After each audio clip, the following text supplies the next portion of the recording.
Hey there Internet, my name is Luke, and if you've clicked on this video, then you obviously would like to learn how to warm up in Halo. Now, this is Halo 4, but obviously with the release of the Master Chief Collection, you can play any of the Halos whenever you want.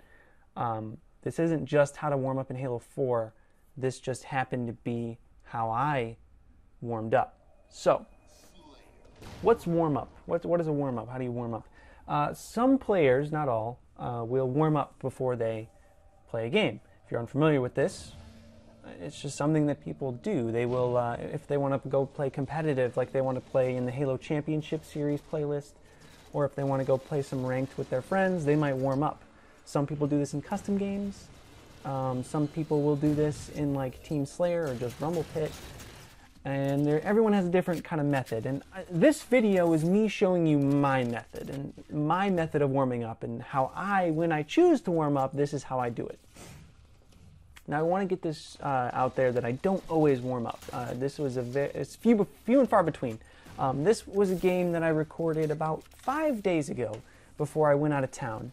And I was planning on playing some Halo Championship Series, which if you don't know what that is, it's basically like the MLG playlist in the Master Chief Collection and in Halo 4. So it's very competitive.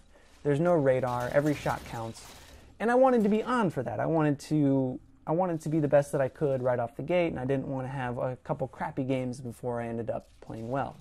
So I went into Rumble Pit, voted for Halo 4, and ended up getting it, and I decided to handicap the crap out of myself. I wanted to be the least effective version of myself that I could be. So, you can see I am playing Rumble Pro, meaning I don't really have any useful perks. I'm using the carbine, which is probably the worst precision weapon in Halo 4. You need 7 perfect headshots to kill. If you miss any of those, you end up screwed. It's also very precise. You have to be very on target with it. It's a good way to hone your shot, and I've always used the carbine to help my shot. Also, actually no, I'm going to talk about the carbine for a little bit. Back when Halo 4 was on the Xbox 360, when it was circulating, when everyone was playing Halo 4, I would do this pretty much every day, once a day, when I wanted to actually play. I would go into either Rumble Pit or even just Team Slayer, and I would just use the carbine because it is a good way to hone your shot, to really dial in your shot. Because it does take a lot of skill to be accurate with this thing, especially at long range. And it does it very well. It helps you dial in your shot very well. And that's why I enjoy using the carbine. I always feel that after I use the carbine, I'm always better. I always have a better shot. Sometimes, too, I like to, halfway through the match, like pick up a battle rifle or a DMR. And I like to kind of test my aim with them, see if I'm getting better. Also, because the carbine shoots so fast, it does warm my hands up. It gets the blood flowing. I play awful in a couple conditions. One, if my hands are cold, or if I'm tired, if it's late, I don't play well.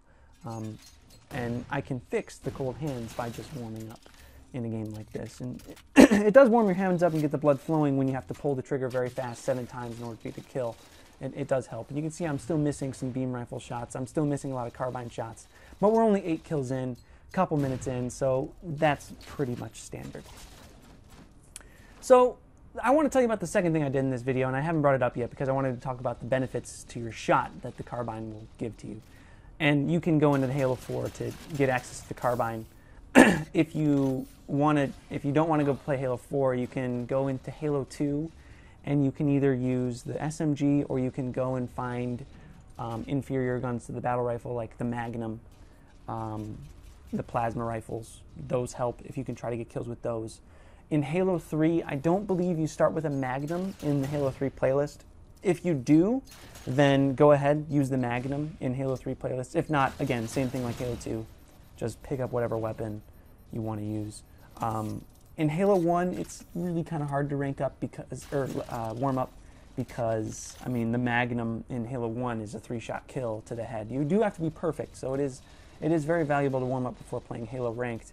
But I think the best way to warm up for Halo 1 is just by playing Halo 1. Generally, I warm up in Halo 4 to play every other Halo.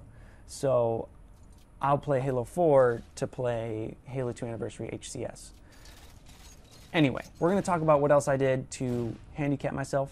Something that I like to do, a lot of people don't like to do, that I haven't heard at least. I haven't heard of people actually doing this. I use a gaming headset. I use a Turtle Beach 500X. It's top of the line Turtle Beach headset, 7.1 surround sound. Doesn't really make much of a difference in Halo. It's not like I can sound camp, or sound whore is what they call it. Doesn't make much of a difference, but it is a little more immersive, and it does sound amazing. I don't wear it to be like a audiophile. It just sounds amazing, and it does immerse you a little bit more in the game, so I do like to use it. It was a good purchase, and it's cool in all my RPG games too. Anyway, I turned that off. I put it on, but I turned it off. I have no sound going through it, except for like player chats, if I can hear any players talking. And I do that to offer another handicap to myself. I don't allow myself to listen to the game, and that allows me to take away some of my senses. So I have to focus on using the on-screen indicators to show like where I'm getting shot at. And that also helps if you want to train yourself to be no vibration. I, for the longest time, played with vibration. I loved vibration. I never played well without vibration. I always played much better, because I'd try to switch to vibration and I wouldn't, or I'd switch to no vibration and I would never really do well with it. But once you get used to the no vibration, you do play better, and I have noticed that I've played better. For the Halo Master Chief Collection, I did switch to no vibration, and I've been playing a lot better. I believe that if you want to switch to no vibration, taking away your headset and taking away the sound cues really helps with that. It makes it really difficult to know when you're getting shot, and you have to really pay attention to those on-screen cues. Anyway, I hope you guys learned something from this video. It's almost over. I didn't end up winning, but I didn't expect to, because I'm playing with the carbine, and I'm basically handicapping myself in every way possible. But I hope you learned something. I hope you guys can use this to your own benefits. I hope that some of you out there use this in the future, because that would make me all tingly inside. I love when people learn something from my videos. So comment. I love comments. Anytime someone comments, I try to reply. Also, follow me on Google+. I've been trying to push that, the follow me on Google+, because I love how Google+ works. Basically, it's a little better than subscribing. So if you want to be a fan, if you want to be like a super fan to Luke the Notable, all you have to do is subscribe on Google+, and then every time I upload a video, it doesn't just go to your subscription box, but it also sends you a notification on your phone and a notification in your YouTube. So it makes it a little easier for you to know when I'm uploading new content.